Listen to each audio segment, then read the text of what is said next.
Hare Krishna.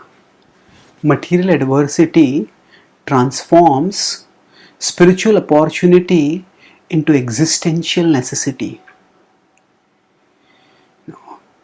Our present existence is bidimensional.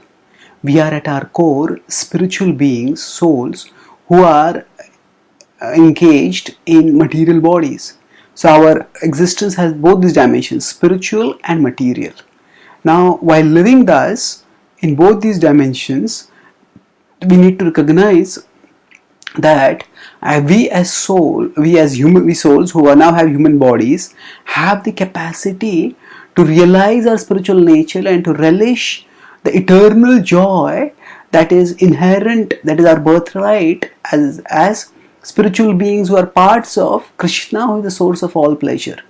So human life offers us the opportunity to realize and relish this unlimited happiness. However, we often don't take this opportunity because among these two levels of our existence, spiritual and material, our mind is caught at the material level and our circumstances are also allure us at the material level. So normally when there is hope for material success, material pleasure, material prosperity, then we neglect the spiritual opportunity that we have. But when there is material adversity, at that time, when whatever we are trying to do, none of that seems to work. Whatever we are doing, it seems to be going wrong. At that time, we just realize that I need something higher. And at that time, when at the material level everything seems to be going wrong, because our existence is two-dimensional, and at the material level our existence becomes insufferable, intolerable, unbearable, then we desperately seek to raise our consciousness to the spiritual level, by which we can relish some relief, some comfort. And this is what happened to Arjuna at the start of the Bhagavad-gita, when at the material level the prospect of a brutal fratricidal war just overwhelmed him. In 1.13 the Bhagavad-gita he states, Achashaknomyam sthatum bhramati vachame manaha nimittani cha pashyami viparitani keshava. So he says, Nachashaknomyam sthatum, oh my dear Lord, it's not possible for me to be situated like this. Bhramati vachame manaha, my mind is wandering like mad. Nimittani cha pashyami, nimittani, that I am seeing the sources, I am seeing inauspiciousness everywhere, seeing causes of misfortune everywhere. Viparitani keshava, viparitani, unfavorable, hostile, destructive.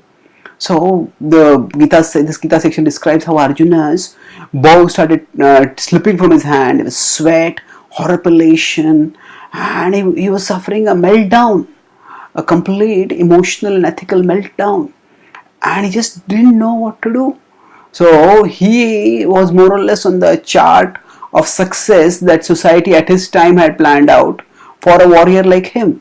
That as a warrior he was meant to fight, as a warrior he was meant to rule a kingdom, he was meant to defeat other warriors, and that's what he had been doing. He acquired formidable skills and prowess and won great battles. But suddenly, at this particular point, when he faced a crippling adversity, he didn't know what to do. How could he fight against his loved ones? What could he do? At that time, he was forced to recognize that things at material level are so miserable that I need some spiritual shelter. So, and thus he turns to Krishna and seeks spiritual guidance, and thus the spiritual opportunity becomes utilized. And similarly for us, the opportunity to learn about Krishna, to learn about our life spiritual side, about all this is always there with us.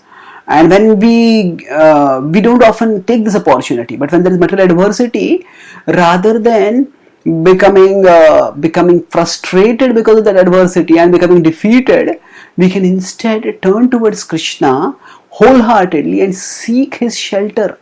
When we seek his shelter, we will find enormous shelter therein.